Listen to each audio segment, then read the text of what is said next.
Senhor, ter as forças renovadas, voar como águias, a esperança daquele que espera no Senhor Jesus. E é sobre isso que eu quero pensar com você nessa manhã, sobre a bênção que é a oportunidade no mundo corrido como o nosso, a oportunidade da espera, o saber esperar. O desafio que hoje se tornou esperar algum tempo, esperar alguns minutos, esperar alguns segundos, já se tornou um desafio para o homem atual.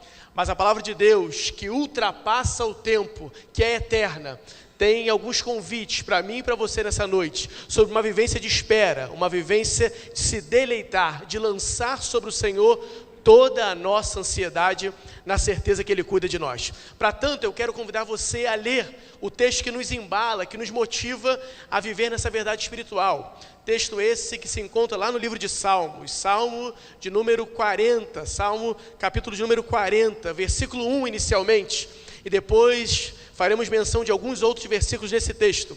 Mas eu quero convidar você primeiro a ler comigo o Salmo 40, versículo 1. Mas apenas um parênteses, antes de lermos o Salmo 40, eu quero fazer um convite aos pais dos nossos adolescentes.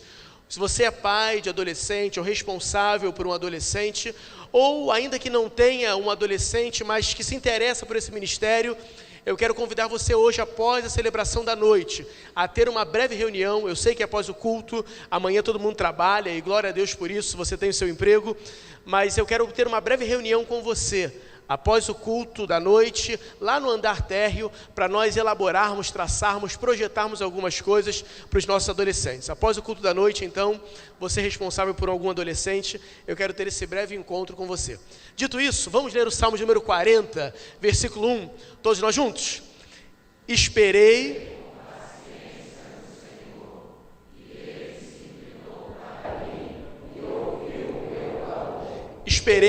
com paciência.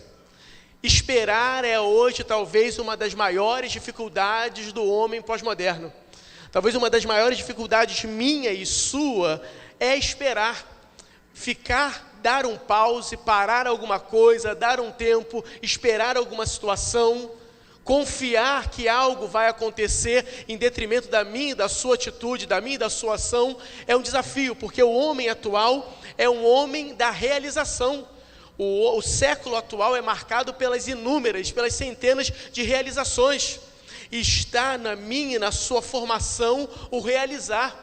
E esse realizar, esse conquistar, esse avançar, é algo que agrada a Deus, inclusive. Deus, ao criar o homem, Ele colocou na sua essência a administração, o fazer, o conquistar. Quando Deus cria o homem e a mulher, Adão e Eva, Ele diz: olha, eu estou criando vocês para fazerem, para cuidar do jardim, para administrar o campo, para cuidar das aves, cuidar dos animais, cuidar da natureza. Trabalhar é da minha e da sua essência a realização. E quando chegamos no momento que nós estamos, caracterizado por alguns filósofos como o pós-modernismo, isso aumenta ainda mais. Nós queremos realizar ainda mais, somos marcados, impregnados, reconhecidos por aquilo que realizamos.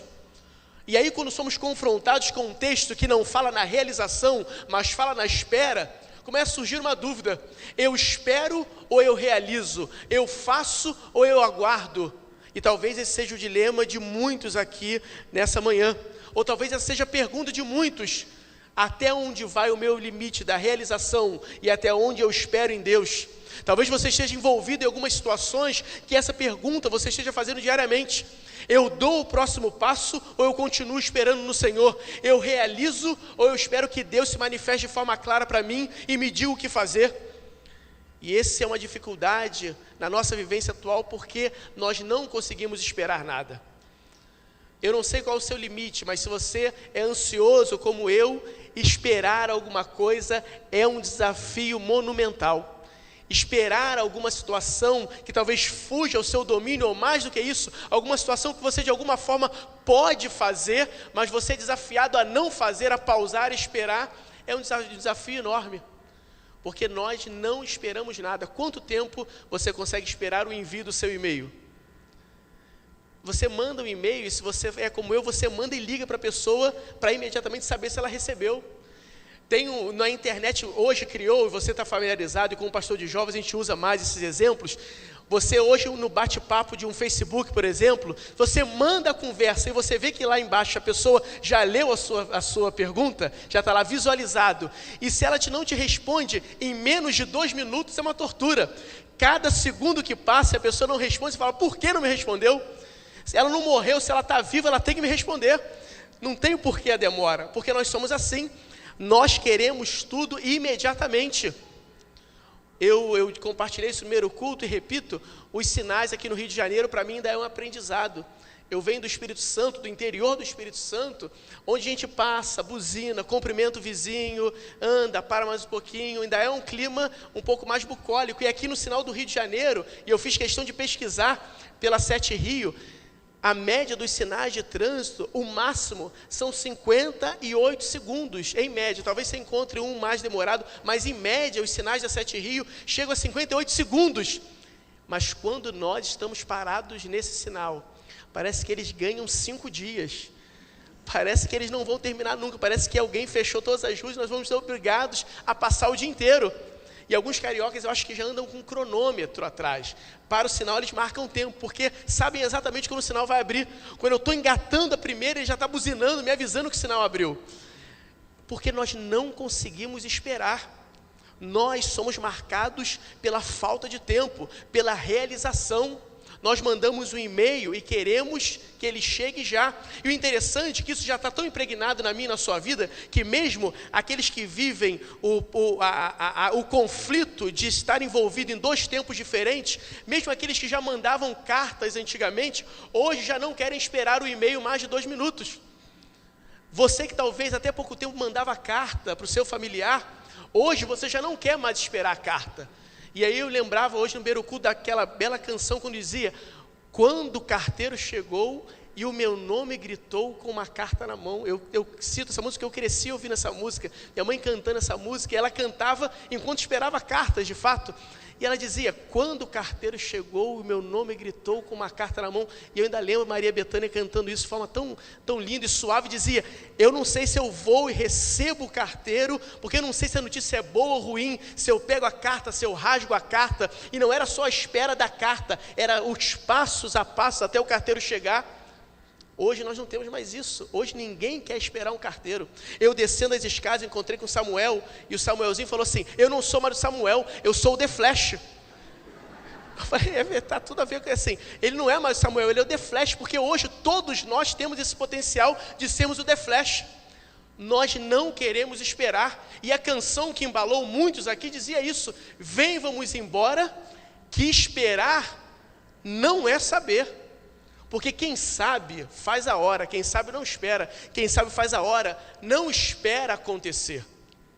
E aí, ao ser embalado por essa canção, nos vem a pergunta: de fato, quem espera não sabe? Quando esperamos em Deus, esse esperar se torna saber. Essa é a grande diferença. O esperar tão somente humano talvez nos gere frustrações, mas o que eu quero desafiar a mim e a você nessa manhã não é um esperar meramente por alguém que fica esperando o acaso, o destino, mas é alguém que espera no Senhor, e é isso que o Salmo nos apresenta. E por isso que eu queria dividir esse Salmo em algumas partes muito claras que o texto nos apresenta. O salmista começa logo dizendo: esperei. Você pode ler comigo apenas a parte sublinhada, todos nós juntos? O salmista é muito claro. Ele não diz apenas para esperar. Ele diz: eu e você, em questões que precisam ser norteadas na nossa vida, em decisões a serem tomadas, em passos a serem dados, precisamos esperar com paciência. Porque, me desculpe, mas eu creio que você vai concordar comigo, há uma diferença muito grande entre esperar e esperar com paciência. E por isso a precisão do texto bíblico, e por isso a precisão do salmista. Ele não fala apenas: esperei no Senhor. Ele diz: eu esperei, mas nesse processo de espera, eu pedi para que haja paciência. Porque a espera sem paciência, ela é pesarosa. A espera sem paciência, ela é frustrante. E por isso o salmista, de forma muito didática e pedagógica, ele diz: eu convido e eu tenho como meta de vida esperar, mas esperar com paciência. Como anda a minha e a sua espera? Porque esperar, muitas vezes, nós somos obrigados e não temos opção. Muitas vezes nós somos obrigados a esperar algumas questões que fogem ao nosso controle. Algumas situações da nossa vida, nós não temos opção. Então, por vezes, você está esperando, não porque está esperando pacientemente no Senhor. Você está esperando porque não há outra possibilidade. E é esse passo que o salmista nos apresenta. É transformar a espera numa opção paciente. Dizer, eu estou esperando porque eu sei que Deus está no controle. Essa é a grande diferença e essa é a nova fórmula que o salmista nos apresenta de enfrentarmos a vida. Ele diz, eu espero, mas eu espero no Senhor de forma paciente. Interessante que Deus, Ele sempre se apresenta, se você ler a Bíblia toda, e você deve fazer isso, senão eu incentivo você a fazê-lo, você não vai ver nunca Deus, ou em alguns poucos casos, Deus agindo de forma imediatista. Em geral, o agir de Deus é um agir paciente. Nós somos imediatistas, Deus nunca foi. Ou em algumas questões específicas Ele agiu imediatamente, mas no geral, na sua totalidade, Deus é um Deus que age de forma paciente. Ele poderia, num ato criacionário, criar o mundo inteiro com uma só palavra. Mas Ele diz, eu vou criar no primeiro dia isso, no segundo dia isso, no terceiro dia isso, e Ele vai criando pacientemente as coisas, sem nenhum imediatismo. Ele cria passo a passo, nos ensinando a paciência na criação, a paciência nos passos que a vida nos apresenta. Depois de criar o mundo em 6 dias, Ele diz, agora eu vou formar um povo. Ele poderia criar uma nação específica, Ele poderia dar estatutos imediatos que o povo cumprisse imediatamente, mas Ele diz, não, eu pacientemente irei formar esse povo. E Ele anda e caminha 40 anos com esse povo, ensinando, formando, lapidando, dando passo a passo, paciente na sua obra. Quando Ele inicia o seu ministério, Ele poderia vir ao mundo já como adulto, poderia pular inúmeras fases difíceis. Amanhã, 7 horas da manhã, meu filho tem prova de matemática e português. Ele falou, pai, eu preciso faltar o culto da noite para estudar. Jesus podia ter vindo ao mundo, pulado essa fase toda, já com 30 anos, precisava ter ido para a escola, podia já ter pulado todos esses revés da vida, da adolescência, a espinha no rosto, a dúvida da profissão. Jesus podia ter vindo ao mundo já com 30 e iniciado o ministério. Mas Ele vem ao mundo como uma criança, Ele vai vivendo dia após dia. Talvez Ele com 25 anos dizendo, eu estou com todo vigor, com toda a força, posso iniciar o meu ministério. Ele disse, não. Eu preciso de paciência para que na plenitude dos tempos as coisas aconteçam. Deus no seu agir na Bíblia, Ele sempre se apresenta de forma paciente. E eu quero perguntar a mim e a você que estamos diante dos desafios, das lutas, das dificuldades, como anda a nossa espera? A paciência, ela talvez seja um crivo e uma libertação de inúmeras dificuldades. Quantas paixões repentinas aparecem e um dia você ama desesperadamente e com a convivência, com o enamoramento, com o conhecimento, você descobre que aquilo era tão somente uma ilusão. E para isso requer a paciência. Quantas pessoas aparentemente a primeiro momento se demonstram como as melhores e as mais formosas e com a convivência descobre que aquilo não é verdadeiro. E a paciência e o tempo e o caminhar nos apresenta isso. Quantas situações nós somos livres, nós somos libertos, nós deixamos de ter algumas dificuldades porque caminhamos com a paciência. O impulsivo, diz Provérbios, o impulsivo tem mais possibilidade de sofrer. Por isso Deus nos chama a esperar de forma paciente. Como tem sido a sua espera por algumas bênçãos que você espera, acredita? Eu sei que falar sobre esperar parece por vezes utópico quando você está num púlpito. Eu sei que falar sobre esperar por vezes parece apenas uma ideia vaga, e quando algumas questões muito pontuais se apresentam, quando você está esperando a cura do seu filho de uma doença incurável, quando você segunda após segunda levanta e não tem o emprego que você espera. Nesses momentos parece que esperar se torna mais difícil. E é por isso que o salmista diz, essa espera precisa ser acompanhada com a paciência. Você tem esperado de que forma? Isso me lembra uma história, e eu acho que a mitologia sempre tem algumas lições muito claras e belas, uma história da mitologia grega entre Penélope e Ulisses. E é, para mim, talvez uma das mais belas histórias da mitologia grega, onde Ulisses vai para a guerra, e Ulisses vai guerrear na guerra de Troia, que nós todos já lemos, já vimos filmes, enfim, e Ulisses vai para a guerra, e Ulisses demora demais a voltar da guerra. E então Penélope, pela sua formosura, pela sua beleza, começa a ser assediada por muitos outros homens. E pela pressão social, o pai de Penélope diz: você precisa se casar, você é filha de um dos deuses, você não pode ficar sem se casar. E Penélope diz: eu continuo esperando pacientemente pelo meu amado Ulisses. E o pai diz: não, você não pode ficar sem se casar, você será obrigada a se casar, porque Ulisses não mais virá. E Penélope diz: então eu lanço um desafio, meu pai. Eu irei tecer um sudário. E quando eu terminar de tecer esse sudário, e Ulisses não tiver chegado, então eu me casarei de novo.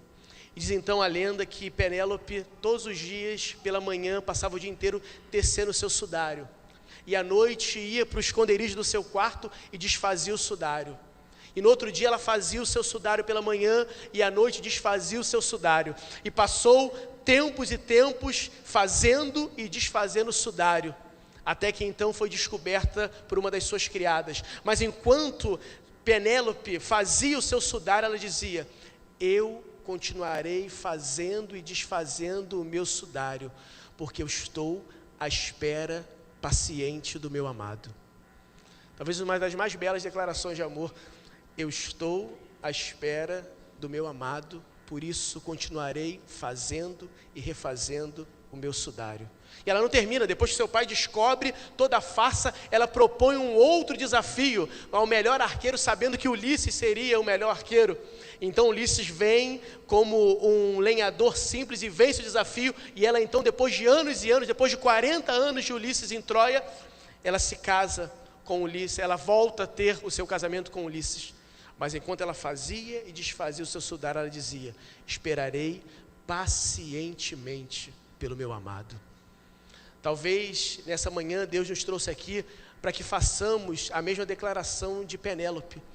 Esperemos pacientemente pelo nosso amado, pelo nosso Senhor Jesus, porque Ele tem a intervenção real que nós precisamos. Esperarei pacientemente. Isso me lembra uma história pessoal, familiar da minha mãe. Minha mãe se casou, meu pai era abre-alas, eu já contei uma parte dessa história aqui, meu pai era abre-alas da Portela. Aquele pessoal que vem de roupa branca e tira o chapéu, vem na comissão de frente tirando o chapéu, para que as outras alas da escola passem. Meu pai era abre-alas da Portela, e minha mãe se casou com ele, e vivia um conflito. Minha mãe me levava para a igreja, e meu pai me levava para o bar. Com 3 anos de idade, meu pai molhava minha chupeta na cerveja, e me dava, molhava a chupeta com 3 anos de idade. E meu pai abre elas da Portela, minha mãe na igreja, eu ficava dividido, sendo puxado para um lado para o outro. E um dia minha mãe compra um CD. Um CD não, naquela época não tinha CD, um LP. Um LP com uma canção que muitos aqui talvez conheçam. Foi um dos primeiros sambinhas, gospel, se pode chamar assim, pagode, eu não sei bem essas divisões, mas dizia o seguinte: quando eu não, eu sou ruim de tom. Quando eu atravessar o mar da Galileia, mas é assim, um hino de vitória eu irei cantar. Me senti quase um regente aqui. E aí minha mãe comprou esse CD, nesse LP, e deixou lá em casa. E botou um dia para ouvir. Ok, ouviu, minha mãe foi para a rua. Quando ela chega em casa, o que meu pai está ouvindo? Eu vou pedir para vocês cantarem comigo, eu gostei desse negócio de ser regente. Vamos lá, vocês cantam então comigo. Quando minha mãe chegou em casa, o que meu pai estava ouvindo? Quando eu atravessar o mar da Galileia. Finge que eu estou fazendo aqui instrumental. Um hino de vitória eu irei cantar. Ok, minha mãe chegou e falou assim, cara, eu vou querer uma vaga, eu gostei disso. Aí meu pai falou assim, minha mãe: Henrique, o que você está ouvindo? Ele falou: nada, não estou ouvindo nada não, que isso? E tá bom. No outro dia, passou alguns dias, minha mãe voltou em casa, o que meu pai estava ouvindo? Quando eu atravessar o mar da Galileia. Um hino de vitória eu irei cantar. Aí minha mãe falou assim: Henrique, eu acho que você está ouvindo, isso é verdade, eu acho que está ouvindo alguma coisa. Ele, não estou ouvindo nada, estou ouvindo Cartola, não estou ouvindo nada disso não. Pela terceira vez, e me desculpem, mas pela terceira vez minha mãe chegou em casa, e quando ela chegou em casa, o que o meu pai estava ouvindo? Quando eu atravessar o mar da Galileia. O pessoal já podia até estar tocando, né? Já aprenderam. Um hino de vitória eu irei cantar. Minha mãe falou assim: para que eu sei que você está ouvindo. Meu pai começou a chorar e falou assim: o que é mar da Galileia? O que é hino de vitória? Minha mãe explicou ao meu pai. Meu pai se converteu dentro de casa. No outro domingo ele estava na igreja. 3 meses depois ele estava falecendo. Mas ela orou durante 10 anos pela conversão dele. Durante 10 anos ela entendeu que estava esperando com paciência. E aí só um parênteses nisso tudo. Há 30 e poucos anos, 30 e tantos anos, foi o primeiro pagode ou samba gospel. E às vezes a gente tem tanto receio, tanto preconceito com algumas músicas, mas meu pai dificilmente ouviria um hino de Beethoven.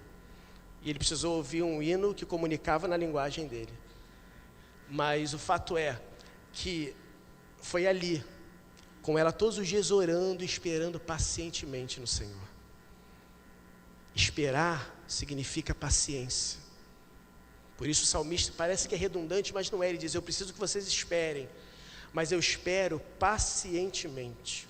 Isso não significa que algumas vezes nós temos as nossas crises, as nossas dificuldades, ou até fraquejamos nisso, porque o mesmo salmista começou dizendo: esperei com paciência no Senhor. Veja como ele termina o seu salmo. Joga para a gente o versículo 17, Josué. O mesmo salmista começou dizendo: eu espero com paciência no Senhor. Ele termina dizendo: quanto a mim, sou pobre, necessitado, mas o Senhor preocupa-se comigo. Tu és o meu Deus, o meu socorro, o meu libertador. Meu Deus, não demore. O mesmo salmista começou dizendo: Senhor, eu espero com paciência. Parece que ele se contradiz e termina dizendo: Senhor, não demora. Mas não é que ele estivesse se contradizendo, ele está abrindo o seu coração. E essa é a oração que agrada a Deus. É quando nós oramos, não como artistas que usam palavras decoradas, mas ele abre o coração dizendo: Senhor, eu espero com paciência, mas Senhor, se for possível, não demora, porque está doendo demais, está complicado demais, está sofrido demais. Por isso o salmista diz: eu espero, mas eu espero com paciência. Você tem a possibilidade de apenas esperar, mas você tem a possibilidade nessa manhã de dizer: Senhor, que essa espera seja uma espera paciente, de quem se deleita, de quem confia, de quem lança sobre o Senhor toda a nossa ansiedade, na certeza que Ele tem cuidado de nós. Mas uma outra expressão desse texto, volta lá para a gente, Josué, no versículo 1, que o salmista diz: esperei com paciência, mas aí eu queria que a gente fosse para a próxima parte. Nós esperamos com paciência, lá na expressão Senhor, antes disso. O salmista não diz apenas: esperei com paciência. Se não houvesse a palavra em o objeto de que ele de fato confia, a pessoa em que ele confia, esse texto talvez não tivesse a valia para mim e para você nessa manhã. O texto bíblico diz: esperei com paciência, mas ele diz em quem ele espera. Ele diz: eu espero com paciência no Senhor. Se não tivesse aí a palavra no Senhor, nós poderíamos sair daqui comprando livros de autoajuda, dizendo: olha, esses livros nos ensinam os 10 passos para esperarmos, esses livros nos ensinam como controlarmos a respiração, esse livro nos ensina como fazermos algumas coisas, sermos pessoas mais controladas, mas o texto diz: eu espero, mas eu espero no Senhor. Em quem você tem esperado? Ou como você tem esperado as coisas? Algumas pessoas dizem que não há espera. André Comte Sponville, uma leitura muito agradável, um livro chamado Pequeno Tratado das Grandes Virtudes, um filósofo moderno chamado André Comte Sponville.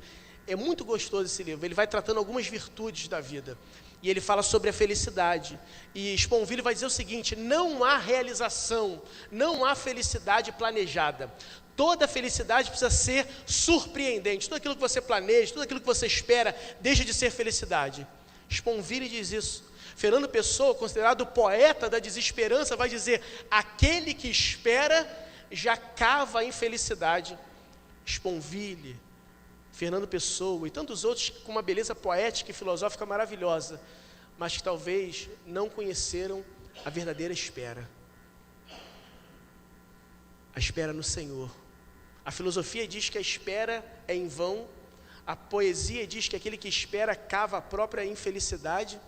Mas o salmista diz: eu espero no Senhor. Talvez a minha, a sua espera esteja sendo pesada, pesarosa, porque nós estamos esperando nos nossos próprios recursos, na nossa própria metodologia, no nosso próprio poder de realização, esperando o rendimento que a nossa conta vai ter, esperando a aplicação monetária que tanto projetamos, mas o texto desconstrói isso tudo e diz: a minha e a sua espera está no Senhor. E quantas vezes nós sequer estamos esperando no Senhor e toda a nossa inércia está tão somente escondida numa desculpa que de fato é no Senhor. E aí nós deixamos de realizar, deixamos de fazer, deixamos de sonhar, deixamos de ousar, porque dizemos aí sim como uma desculpa gospel: eu estou esperando no Senhor. E eu quero que você avalie de forma real e sincera: a sua não realização é por inércia, é por medo, é por covardia, ou de fato é uma espera no Senhor? Se for uma espera no Senhor, glória a Deus, e continue assim. Mas se você também precisa ser sincero e analisar se em alguns momentos você só não está se escondendo atrás de um discurso religioso para não fazer, para não dar passos, para não realizar, e dizendo isso que é no Senhor. E aí é uma análise que só você pode fazer. E aí é uma reflexão que só você pode ter de fato. Mas se a sua espera é genuína, se a sua espera de fato é com aquele que diz: eu estou entregando nas mãos de Deus essa situação, glória a Deus por isso. Isso me lembra a mãe do nosso, talvez hoje o grande ícone do nosso momento, o grande referencial de justiça do nosso momento, o ministro Joaquim Barbosa. E aí, inclusive, um triste parêntese nisso: hoje o nosso grande referencial de justiça é um desviado da igreja. E é triste essa análise. Hoje é aquele que nós colocamos como grande referencial, e de fato é alguém que tem lutado pela justiça, e você pode ter algumas controvérsias políticas, ideológicas, mas é inegável a sua atuação num todo. O nosso grande ícone de justiça hoje é alguém que foi criado nos caminhos de Deus e não mais está. E aí deve surgir uma outra pergunta: e aqueles que estão lá em nome do próprio Deus? Engraçado, o ícone de justiça é alguém que desviado, e os políticos evangélicos são exatamente os que estão sendo julgados por ele. Os políticos evangélicos são os que estão envolvidos nos esquemas fraudulentos, e o desviado julgando estes. Mas fechado esse triste parêntese da história, o ministro Joaquim Barbosa, sua mãe, disse isso essa semana: o meu filho está, na posse dele como presidente do Supremo, ele disse: meu filho está aqui, fruto da minha oração e da minha paciência em Deus. Ele não tinha sequer um sofá em casa, a história desse homem. E isso há pouco tempo, não muito tempo, ainda é um homem jovem. Não tinha um sofá na sua adolescência, dentro de casa. E aquela simples mulher diz: o meu filho está aqui hoje, fruto da minha oração e da minha paciência em Deus. Sponville, Fernando Pessoa e tantos outros podem dizer que quem espera é infeliz. Mas a palavra de Deus diz que quem espera no Senhor alcançará misericórdia. Quem espera no Senhor terá a sua resposta, não de acordo com a nossa vontade, mas com a vontade do próprio Senhor. E esse é o grande diferencial da espera: é esperar estando disposto para que Ele nos dê a resposta que Ele de fato quer e não a nossa. Por isso, o texto é muito claro: eu espero no Senhor. Mas há um outro, último pré-requisito desse texto. O texto começa dizendo: eu espero com paciência. E a minha paciência não está nas sessões de yoga, não está no controle da respiração, não está no livro de autoajuda, mas a minha paciência está no Senhor. Porque Ele se inclinou para mim e Ele ouviu o meu clamor. A minha e a sua espera precisa estar respaldada no clamor e na oração a Deus. Quantas vezes nós queremos esperar, mas apenas esperamos. Quantas vezes nós queremos que algo aconteça, mas até esperamos no Senhor. Mas o salmista coloca como uma condição, como um pré-requisito: eu espero pacientemente, a minha espera está no Senhor, e isso tudo acontece porque eu estou clamando a Ele. E aí eu preciso perguntar a mim e a você: a nossa espera tem se dado pautada em que metodologia de espera? Talvez você esteja simplesmente esperando. Talvez você acorde todos os dias dizendo o que o dia tem reservado para mim, ou como o compositor moderno diz, deixa a vida tão somente me levar. Mas o salmista diz: o Senhor ouvirá o meu clamor. Talvez a minha, sua espera esteja sendo uma espera desacompanhada da oração. E aí será uma espera pesarosa, será uma espera difícil, e talvez com resultados frustrantes. Mas Davi, como rei, como alguém que poderia dar ordens e as coisas acontecerem, ele diz: eu abro mão disso para esperar a intervenção do Senhor, e por isso eu clamo. Por isso eu quero terminar perguntando a você e a mim: como anda a nossa vida de clamor e oração a Deus? Aquilo que você está esperando, será que você tem esperado tentando dar o seu próprio jeito, as suas próprias resoluções? Ou você tem clamado a Deus dizendo: Senhor, dirige os meus passos em cada uma das questões. Senhor, dirige a minha vida para que eu faça de acordo com o Teu querer. Me dê sabedoria nas decisões. Me orienta no que eu faço. Ou será que você tem feito como os próprios discípulos fizeram? Senhor, aumenta a minha fé, para que eu possa de fato te clamar. Para que a minha oração não seja uma oração como os artistas que usam palavras decoradas. Essa oração sincera de Davi que diz: Senhor, eu espero com paciência, mas no final diz: Senhor, mas não demora. Por isso eu quero convidar você nesse momento a fechar os seus olhos. E talvez começar a exercitar essa paciência agora. Dizendo: Senhor, eu preciso esperar um pouco mais. Em alguns momentos Deus não nos manda esperar. Teve um momento claro, onde o povo de Deus começou a clamar e orar, frente ao mar, e Deus de forma muito clara e bela diz: por que clamas a mim? Diga ao povo que marche. Naquele momento Deus disse: para de clamar e começa a agir. Se Deus está te dizendo isso já, glória a Deus, então começa a agir. Porque às vezes também nós nos escondemos atrás da paciência, do clamor, e por um medo da ação não fazemos as coisas. Talvez no seu caso seja o contrário. Deus esteja dizendo para você: por que clamas a mim? Comece a marchar. Se Deus te diz isso, realize. Mas em alguns outros casos Deus esteja dizendo para você: continue esperando com paciência. Continue ouvindo o seu disco de quando eu atravessar o mar da Galileia. Talvez vai demorar 10 anos, talvez vai demorar 15 anos, talvez vai demorar como Abraão, tantos e tantos anos, mas esperei com paciência. Talvez você seja já envolvido, como eu e como quase todos aqui, por esse frenesi do pós-modernismo do já, do imediato. Então comece a pedir: Senhor, me dê paciência, para não atropelar o teu tempo, para esperar o teu tempo. Comece a avaliar se a sua esperança está de fato no Senhor, ou em você mesmo. E diga: Senhor, aqueles pedidos, aquele clamor que outrora era tão forte, e agora já está esquecido, eu quero voltar a clamar, porque o clamor vai renovar a minha esperança, e o clamor renovará a minha fé, e a minha fé renovará a minha paciência, e eu esperarei em Ti.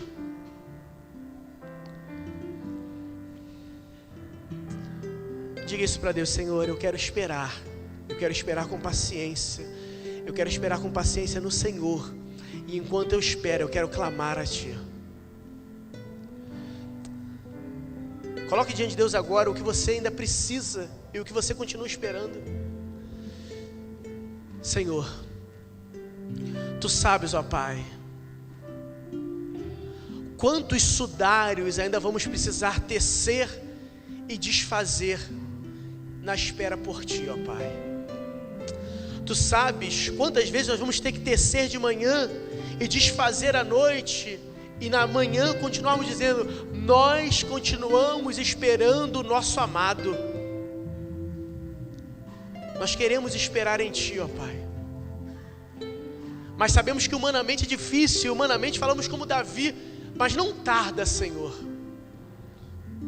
Mas nós queremos reafirmar que o Deus que começa a boa obra é fiel para completar.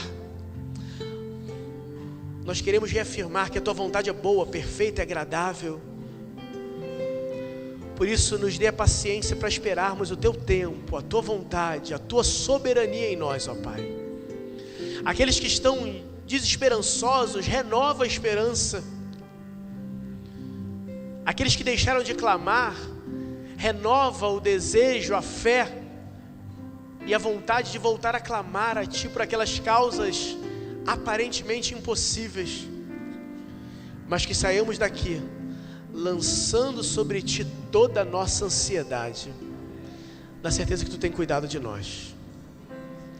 Essa é a nossa oração, com a certeza de que tudo que é ligado na terra é ligado no céu, em nome de Jesus. Amém e amém. Que Deus nos abençoe. Como pós-lúdio, irmãos, o coro Edson Pascoal estará cantando.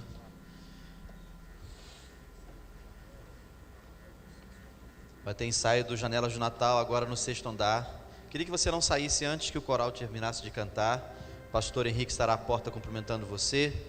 E que esse domingo seja um dia abençoado para você, para sua família. E à noite, se Deus permitir, às 7 horas da noite, estaremos aqui reunidos para continuarmos a adorar o nosso Deus. Deus abençoe a todos. E não deixe de falar com seu irmão nessa manhã.